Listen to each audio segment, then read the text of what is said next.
My name is Marquay Ball, and I am the Vice Chair of the Tulsa Transit. And much like Mr. Patton, I do appreciate this process, and we thoroughly appreciate the opportunity to present our package proposal. We do have some concepts that I think is already working for well over 3 million riders in the city of Tulsa right now. Back in 2011, NCOG actually commissioned Fast Forward, which was a long-range study of Tulsa's public transportation. We had transit professionals from all across the country actually come visit Tulsa, and they convened here and took a very keen look at our transit system to see how it works and to see if they can make any recommendations for any improvements. As a result, we actually received some key deliverables from that particular study, and one of those was a pretty detailed, exhaustive list of recommendations that we could make to improve our public transportation here with the city of Tulsa. And consequently, we started using that particular list as a guiding system to make recommendations and improvements of our system as well. And furthermore, our Vision 2025 package or project proposal is based on that as well, because that is a very thorough, exhaustive, forward-thinking plan. One of the thoughts that we had, and we firmly believe if we implement this, that it's going to transform our city in a way that we have not been able to see before, and primarily because it's going to dramatically improve our public transit infrastructure and the quality of life for many of our Tulsans. When you closely examine a lot of Tulsa's peer cities within the Midwest and even around the country, one of the things that you'll quickly notice is they have put a tremendous valuation on investments in their public transit system. And it's for a variety of reasons that we don't have a lot of time to dig into, but even most recently, Oklahoma City voters has approved a $130 million project to build a streetcar system in their downtown area. And similar projects are happening all across the country. Unfortunately, as we've identified and we've noticed, Tulsa has lagged behind in that particular type of development. Our project proposal includes a pretty impressive list of transformative changes, if you will. The only unfortunate thing is Dr. Shaw asked for a drop in the bucket. I think it would be wise if we just ask for the bucket for some of the things that we want to accomplish. And one of those things that we'll briefly list is a dramatic improvement in our fixed routes bus transit system that will allow for 30-minute frequencies on all of our weekday routes. And that's a huge deal when we particularly face 90-minute typical headways. And with that many users using our system, that can be a unique ordeal, particularly when most of us in here have different means of transportation to get to work, primarily a car. But there's a lot of individuals that are not fortunate and blessed to have that primary means of transportation.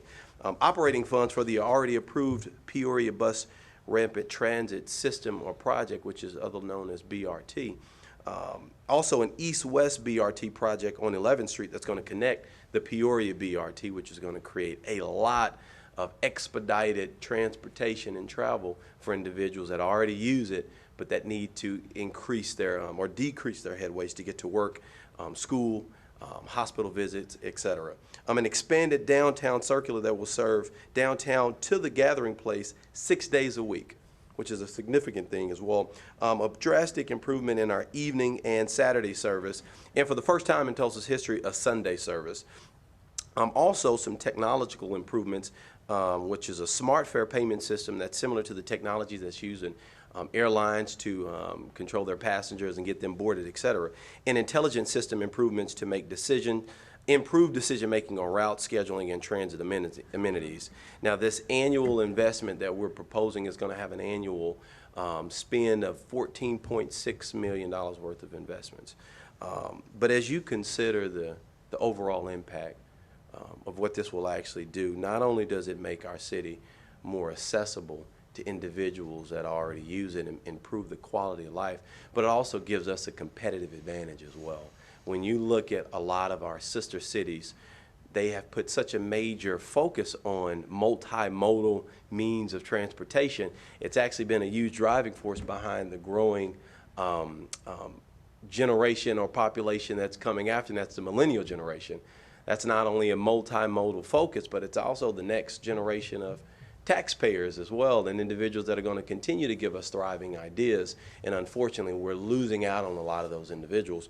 But as you even heard Mr. Patton and Dr. Shaw and a lot of these other individuals with these wonderful ideas, and even the Gilcrease Museum, we're having a disconnect between individuals who can actually get access to transportation to take advantage of some of these wonderful, wonderful projects that we have. But a healthy transit system, 1 minute, thank you, sir. A healthy transit system enables many Tulsans to get to their jobs, to provide for their families without worrying about missing a bus and waiting another hour and a half to actually pick up that transportation.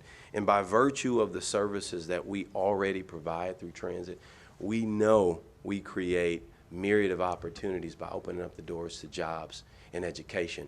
When you consider that this proposal is going to connect more key activity centers like downtown, Brookside, Cherry Street, the Pearl District, the Blue Dome District, TCC, the University of Tulsa, or Roberts University, and even Tulsa Tech. These are our most populated areas in the city of Tulsa are going to have direct access to those particular places. And these improvements are more about really moving that needle, if you will, with the comprehensive plan that we already have in place by transforming the way people move around our city and providing transportation, a lot of transportation choices and improving the quality of their life. So this is about reducing the household transportation expenses and allowing those savings to be reinvested locally in local businesses. So we're building a more vibrant, competitive city that will serve generations to come. And I put a very, very cheesy slogan, and it says, "Let's move Tulsa forward with a vision for a connected, competitive city." And I think that's a very adequate way of putting that.